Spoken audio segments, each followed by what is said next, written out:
ఖమ్మంలో హిందూ సమ్మేళనం కార్యక్రమం ఘనంగా జరిగిన వేడుకలు పెద్ద ఎత్తున ఇచ్చేసిన హిందూ బంధువులు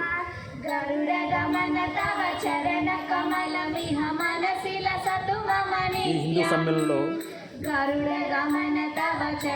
పాల్గొని మాట్లాడిన వక్తలు పూర్తి వీడియో చూడండి, లైక్ చేయండి, షేర్ చేయండి, సబ్స్క్రైబ్ చేయండి. Thank you. జై భారత్.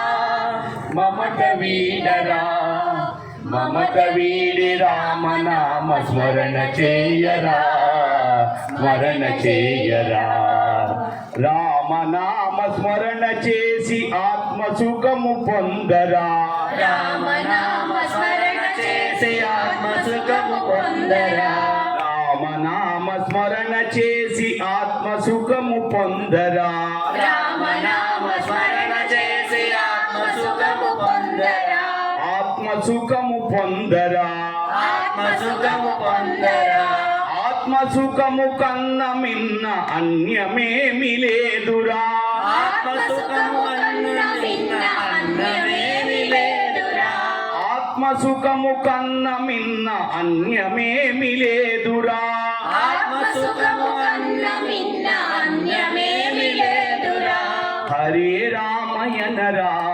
హరించును పాపములు హరే రామయనరా హరించును పాపములు హరే రామ హరే రామ హరే రామయనరా హరించును పాపములు హరే రామ హరే రామ హరే రామయనరా హరించును పాపములు ఓ మానవుడా మమత వీడరా మమత వీడి రామనామ స్మరణ చేయరా భజన చేయరా ఓ మానవుడా మమత వీడరా మమత వీడి రామనామ స్మరణ చేయరా భజన చేయరా నాది నాది అనుకున్నది ఏది నీది కాదురా నాది నాది అనుకున్నది ఏది నీది కాదురా నాది నాది అనుకున్నది ఏది నీది కాదురా నాది నాది అనుకున్నది ఏది నీది కాదురా ఏది నీది కాదురా ఏది నీది కాదురా ఎంచి చూడ జగతిలోన ఏది నీది కాదురా ఎంచి చూడ జగతిలోన ఏది నీది కాదురా ఎంచి చూడ జగతిలోన ఏది నీది కాదురా ఎంచి చూడ జగతిలోన ఏది నీది కాదురా ఏది నీది కాదురా ఏది నీది కాదురా హరే రామ హరే రామ హరే రామయనరా హరించును పాపములు హరే రామ హరే రామ హరే రామ అనరా హరించును పాపములు ఓ మానవుడా మమత వీడరా మమత వీడి రామనామ స్మరణ చేయరా భజన చేయరా ఓ మానవుడా మమత వీడరా మమత వీడ రామనామ స్మరణ చేయరా భజన చేయరా ఆలు బిడ్డలన్నదములు ఎవరు వెంటరారురా ఆలు బిడ్డలన్నదములు ఎవరు వెంటరారురా ఆలు బిడ్డలన్నదములు ఎవరు వెంటరారురా ఆలు బిడ్డలన్నదములు ఎవరు వెంటరారురా ఎవరు వెంటరారురా ఎవరు వెంటరారురా వదలలేక వచ్చిన వల్ల కాటి వరకెరా వదలలేక వచ్చిన వల్ల కాటి వరకెరా వదలలేక వచ్చిన వల్ల కాటి వరకెరా వదలలేక వచ్చిన వల్ల కాటి వరకెరా హరే రామయనరా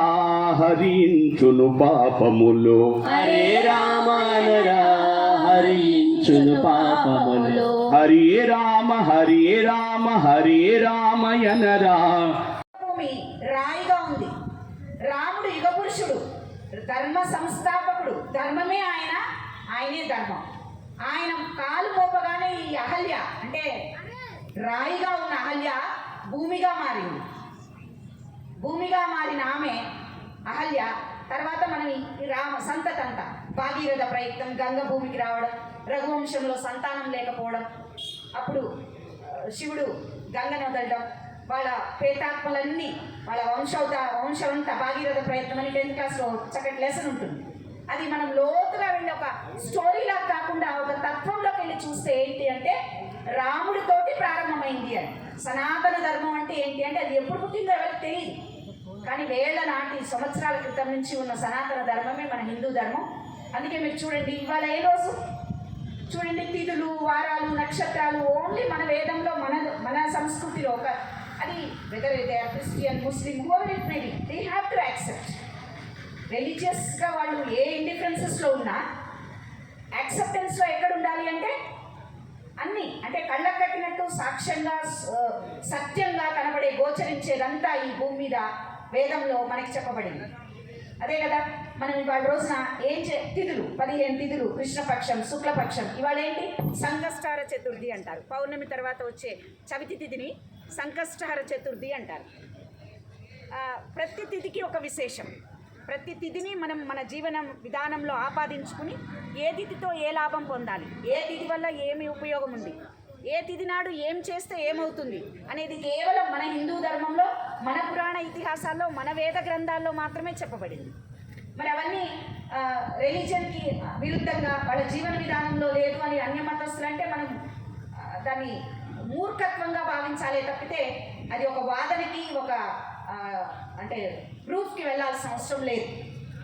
ఎందుకంటే సజీవంగా కళ్ళ ముందు కనపడుతున్నాయి అవన్నీ కూడా.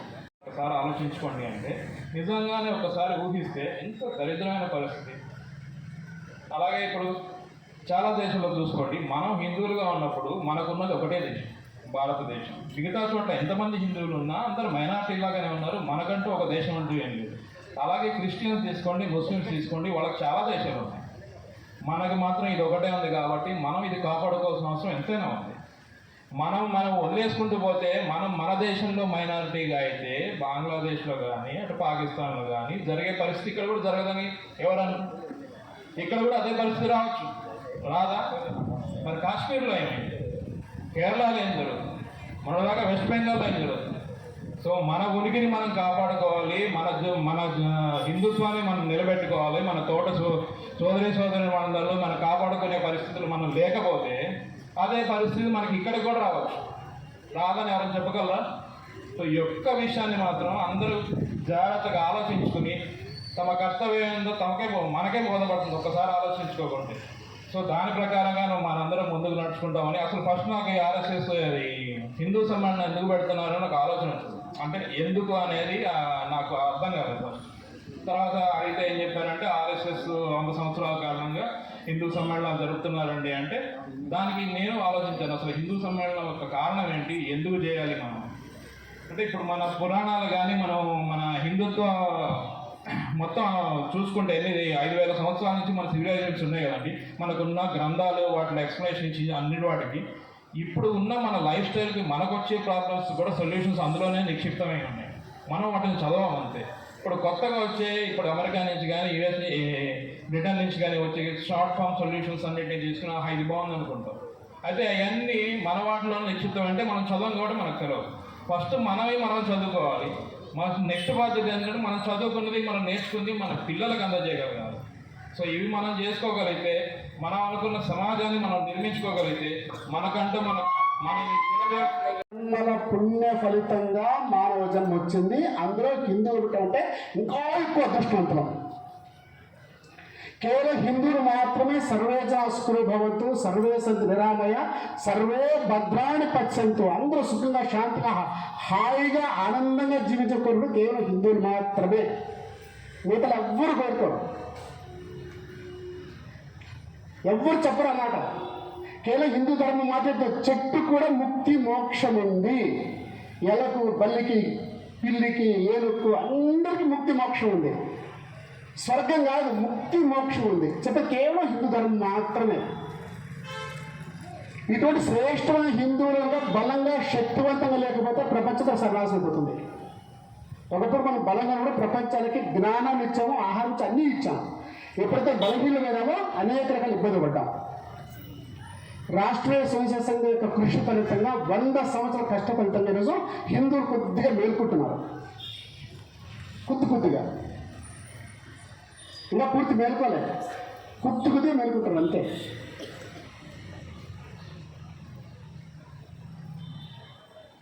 మేమే ఉండాలి, నాదే కరెక్ట్, నేను చెప్పిందే వినాలి అని కొంతమంది అన్నారు. మరి పురాణాలు ఉన్నాయి కదా, ఏమేమి పురాణాలు ఉన్నాయి? ఒక పురాణం పేరు చెప్పండి. కార్తీక పురాణం కాదు, విష్ణు పురాణం, గరుడ పురాణం, మత్స్య పురాణం, మార్కండేయ పురాణం ఉన్నాయి కదా, ధర్మ పురాణం ఇట్లా పురాణాలు ఉన్నాయి కదా. ఆ పురాణాల్లో మత్స్య పురాణం ఒక పుస్తకం ఉంది. అందుకే మన సాహిత్యాన్ని మీరు దూరం చేయడం వల్ల ఎంటి గ్లాస్ లేకుండా ఇప్పుడు ఏది పోతే నింపుతున్నారు. ఎంత నీచ నికృష్టమైన పాఠం ఉద్దేశం పరపాల్చారంటే మన ప్రజల్ని జ్ఞానహీనులుగా తయారు చేశారు. మన చరిత్ర తెలియదు, మనకేమీ తెలియదు. రాముడు తెలియదు, కృష్ణుడు తెలియదు, చరిత్ర తెలియదు. ఎప్పుడైతే ఏమి తింటారనుకోండి కేవలం మన దాంట్లో అలా తయారు చేశారు. మత్స్య పురాణంలో కథ ఉంది. ఆ కథ ఏంటంటే ఒక రాజు ఉంటాడు. పాతానికి కథ తెలుసు, గుర్తుపెట్టుకోండి, కొత్త తెలియదు. ఆ రాజు రోజు నది వెళ్ళి స్నానం చేస్తాడు. స్నానం అయిన తర్వాత దోశకు నీళ్ళు తీసుకొని అర్ఘ్యమిస్తుంటాడు. ఒకరోజు నదిలో స్నానం చేసి దోశకు నీళ్ళు తీసుకొని అర్ఘ్యమిచ్చాడు. చేతికి ఏమొచ్చింది? చిన్న చేప పిల్ల వచ్చింది. ఆ చేప పిల్ల ఏంటంటే రాజాను రక్షించు, నన్ను కాపాడు చెప్పంటుంది. ఆ చేపలతో పాటు నీళ్ళు తీసుకుని చెమ్మడ వేసి ఇంటికి తీసుకొస్తాడు. మరుసటి రోజు చేపల్లో పెట్టాలంటాడు. రాజా నాకు స్థలం సరిపోలేదు, వెంట బకెట్లో వేస్తాడు. మరుసటి స్థలం సరిపోలేదు, తొక్కి వేస్తాడు. సరిపోలేదు, బావిలో వేస్తాడు. సరిపోలేదు, చెరువులో వేస్తాడు. సరిపోలేదు, సముద్రం నదిలో వేస్తాడు. సరిపోలేదు, సముద్రంలో ఏర్పెడతాడు. అడవికి కూడా చేత ఒక పెద్ద జలప్రళయం వస్తుంది, చాలా పెద్ద జలప్రళయం. ఆ జలప్రళయంలో మిమ్మల్ని అందరూ కాపాడే కోసం పెద్ద స్టీమర్ నౌక వస్తుంది. మీరందరూ నౌకలో కూర్చోండి, నేను కాపాడతా అని చెప్తుంది ఆ చేప. దాన్ని నమస్కారం వచ్చేస్తాడు. అది చెప్పినట్టు జలప్రళయం వచ్చేస్తుంది, చాలా పెద్ద ప్రళయం వస్తుంది. ప్రళయం వచ్చిన తర్వాత స్టీమర్ వస్తుంది, నౌక. రాజు పడవ మిగతా అంతా దాన్ని కూర్చుంటారు. కొన్ని సంవత్సరాలు కూడా కొనసాగుతుంది. నిర్మలమైన తర్వాత మళ్ళీ భూమి దిగి యథాప్రకారము ఇది కొనసాగిస్తారు. ఈ కథ ఎక్కడుంది? అప్పుడు మర్చిపోయారా? మత్స్య పురాణంలో ఉంది. ఇదే కథ బైబిల్లో ఉంది, తెలుసా మీకు?